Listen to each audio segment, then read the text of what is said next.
How to block or hide ads showing on your Facebook account.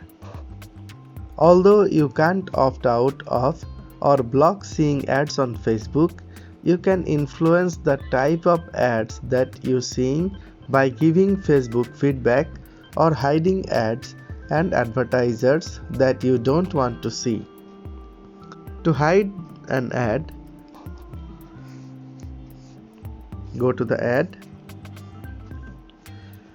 Here we found an ad. To hide an ad, tap the three vertical dot in the top right corner of the ad. Select Hide Ad. And then follow the on-screen instructions.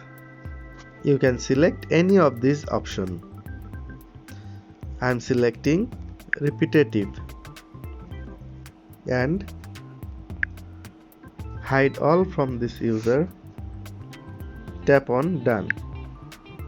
You can see the ad is hidden now. To hide ads, advertiser, go to another ad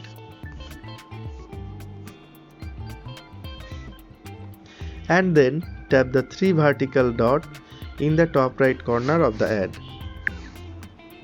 From here, tap Why am I seeing this ad? Tap Hide all ads from this advertiser. By this way, you can hide or block ads showing on your Facebook account. If you think this video was helpful for you, please give a like and share with your friends so that they can also block or hide ads showing on their Facebook account. Subscribe the channel for this kind of videos regularly. Thanks for watching.